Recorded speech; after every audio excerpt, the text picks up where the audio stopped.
And next up is our keynote speaker, Mike Callagy, County Executive for the County of San Mateo.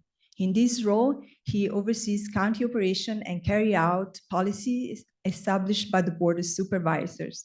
Mike is a San Mateo County native and has more than 37 years of public sector experience. Before joining the county, he spent 29 years with San Mateo Police Department.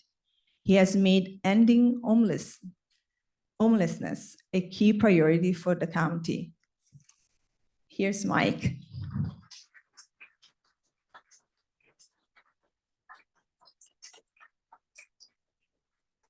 Thank you. Really appreciate it. What a great forum this is. It reminds me of my old college days playing basketball, but they weren't cheering for me back then, though. So this is great. It's an honor to be here with all of you today and to talk about this. It's such an important subject matter to the, I don't know why this won't stay up here, to the county. And it's so timely because the board has recently made families and kids and seniors a priority in this county for the way we spend our tax dollars, along with housing and homelessness and emergency preparedness. So this is incredible timing here. And I'm just honored to talk to you about this because we learned a lot through the pandemic. We knew that we had issues, disparities in this county, in vulnerable communities in this county. But this pandemic that we just all went through really shined a light on it in a way that we could have never imagined. It highlighted the amount of disparities that we had, especially with families and kids. And it's amazing, and this just continues to amaze me that every time we have a crisis in this county, whether it's a pandemic, whether it's the wildfires, the worst wildfires we've ever had in this county, whether it's the flooding that we see, it's always the most vulnerable that suffer the most. And it really struck me on the flooding recently that we had this last winter in the low-lying areas along the freeway, the mobile home parks that were impacted to an incredible degree. And the most vulnerable, and these are folks that were just barely hanging on, that continually would have their belongings destroyed. And it's just, you look at the wildfires where the farmers, the laborers that work the farm workers, didn't have the money to go out and get a hotel when they were displaced. They didn't have the money to replace the things that were lost. It's constantly what we see, and it's just, I'm just so glad we're now focused on this as a community. So let me talk to you a little bit about what we're faced with in this county, and there was a great summation there, really about all the disparities that we're seeing. But let me bring it home to you a little bit more, and talk to you about food insecurity. In one of the wealthiest counties in the country, we're going to talk about food insecurity. I think you'll be surprised about some of these facts as we get a little granular here. When we talk about the last quarter, we had Second Harvest gave away 9.2 million pounds of food in this county to those with food insecurity. 130,000 people, 40,000 of those with kids, 30,000 seniors. These are kids that are waking up hungry in this county every day and going to bed hungry every day. Let's talk about the medical aspect of it. We have over 90,000 people in this county that qualify for Medi-Cal. We serve over 160,000. That's 1 out of 5 people in this county qualify for Medi-Cal. CalFresh, which we've heard, Jackie Spear talk about in that wonderful poverty summit that we had. We have over 20,000 people on CalFresh, and we know that there's many, many more out there that are eligible, and we're going to be working on really getting out there and making sure that everyone who's eligible gets the benefits that they deserve. But do you know what it takes to qualify for CalFresh? It's unbelievable. A family of 4, you've got to make less than $40,000. How do you live? Think about paying your rent. Think about just surviving day. Think about, making sure that your family is fed. $40,000 goes nowhere in one of the most expensive places in the world to live. We've got 26,000 kids that qualify for free lunches. We've got 109 families in our homeless shelters right now, with representing over 400 people. And we've served in the last 12 months, 1,100 families who are experiencing homelessness in this county. Thank goodness we've got programs like the Big Lift that are really uplifting a lot of kids to help them read at the 3rd grade level. That is a goal, because we know that that's a success marker for future endeavors. And we can talk about that more later. But we've got so many kids that are falling behind and dropping out of high school because they're asked to give up their childhood so that the family can survive. They're asked to take care of grandparents. They're asked to go to work with the parents as laborers and give up their high school education in this county. That amazes me. It amazes me that they're robbed of their childhood in order to sustain the family in this county. The income divide in this county has doubled over the last 10 years and growing. The poverty rate in San Mateo County is 7%, 5% for kids. That represents 36,000 kids living in poverty every day in this county. This is a statistic that just really boggles my mind. 33%, full 1/3 of our residents live below the self-sufficiency level in this county. That is amazing to me. That is absolutely amazing to me that in a place like San Mateo County, we would have that. So I don't give you all these statistics to depress you or to say that we're worse off than any other county, because we're doing so much more than most of the counties out there. I give you these numbers to inspire you, to let you know that the answer is in this room here and out there in the community, working with us, working with government. None of these problems are insurmountable. And I got to give so much credit to the Board of Supervisors who are laser focused on these issues right now. We're redefining how we distribute Measure K tax dollars so that we can address these issues specifically. We're going to take these issues on. We're not hiding from these issues. We're going to go right at these issues.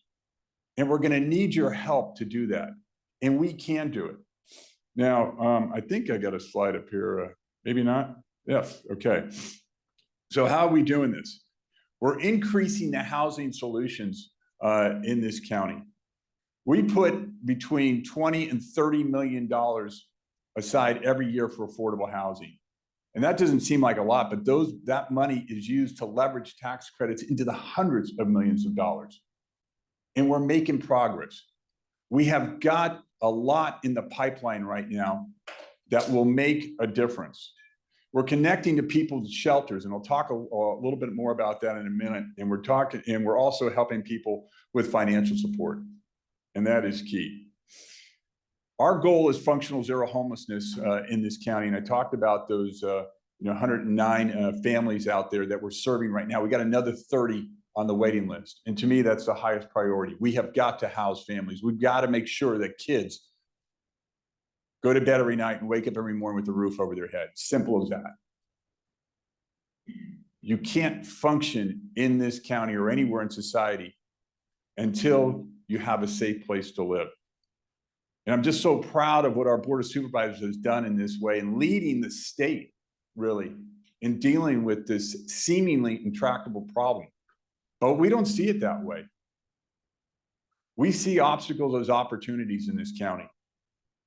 And we have the ability to take it on and really make a difference. And we're making a difference. We've cut the homeless rate in this county by 40% of those sleeping on the street in 1 year. And we've got a lot more in the pipeline to deal with that. We're working on HomeKey. With HomeKey, we've received more funding than anywhere in the state for HomeKey, and we're putting that to good use. And some of that's been buying hotels. And you can see one of them here in Millbrae. And some of you may have heard about this, and you know, it was a difficult process, and it always is. But this will be used to house families. Those 30 people on the waiting list will come off this list, and we will make it a priority to house families here and seniors here. These are the type of solutions. You don't have to wait 8 years like we're doing down there with the Mercy project. And it wasn't Mercy, it was just going through and getting the tax credits that are becoming much more competitive now. Getting those to build is becoming more and more arduous. So this is the solution here. We've been able to add 600 units literally in 2 years, which would have taken 10 years, and converting to safe places to apartments for people to live in. It's places like, and it's connecting people to shelters of all, in all locations. And now we have family units throughout the county. But it's a navigation center that I think maybe some of you have heard about. Just a few blocks from here, we were able to build 240 individual rooms within 1 year, start to finish, 1 year, that housed 270 people, getting them off the street and allowing them to live a dignified life with wraparound services that get them back on the right track. You know, we hear a lot about those experiencing homelessness, whether it's families or individuals that, you know, they're drug addicted. You look to San Francisco, or there's a severe mental health issues, and that is true. But it's also everyday folks like you and me who have found themselves, because of one circumstance or another, homeless. And we're making a difference in this county every day, working on this. It's the financial support, and I'm just, again, so proud of the Board of Supervisors to take this on for our foster youth. And we have about 110 foster kids in this county right now. And we're going to start a program here where we're going to give them guaranteed income, $1,000 a month, for those that are between 18 and 22. And imagine the lives of these foster kids. How difficult it is for many of them to go through that foster care process, from one foster parent to another, well-meaning people, but not a substitute for your real parents, who then traverse high school and all the things surrounding high school by themselves, and at 18 years old, they're asked to go live on their own. There's certainly still some support in the works for them, and, you know, through the state, but virtually on their own. So the board has stepped up and said, look, we're going to guarantee an income for these folks of $1,000 between 18 and 20, so they can stabilize, so they can go to school, so they can get the housing, so they can go to trade school, so they can get the counseling, so they can get the resources that they need to be successful. These are the type of programs that we continually need. We need to deal with the issues in society, and it's amazing in the role I'm in that I get to see it come from all levels. You know, the homeless problem is for those experiencing homelessness, comes from so many different entry points that we're trying to plug. And you think about even domestic violence of those who become unhoused because of the situation they're in, or the kids that have witnessed the trauma and suffered the trauma as a result of seeing domestic violence in their household. We are doing something about that. The Board of Supervisors allocated money to remove guns from homes to ensure that the guns are removed.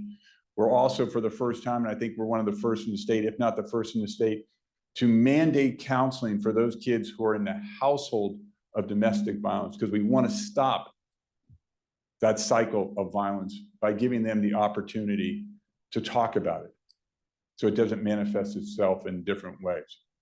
These are the type of things that we can do as a community.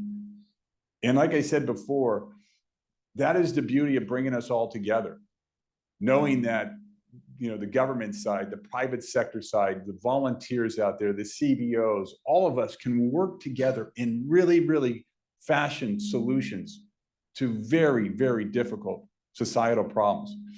None of us in this room created these problems. So we have a choice. We can let them continue and kick the can down the road, or we can band together, we can work together and really, really come up with solutions. And I say that that is where the smart money is. That's what we can do together. And I just so appreciate all of you being here, learning more about this. Jackie Spears' conference, the summit was enlightening. Had an opportunity to talk to Matthew Desmond, the expert on housing and families, and learned so much from him and what we can do. I think that because of those type of conferences, because of these type of meetings, the focus really has shifted to families and kids. And I tell you, that's an investment that'll pay off for a lifetime.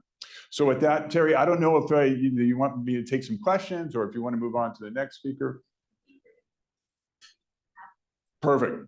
Perfect. Well, thank you very much. I really appreciate it.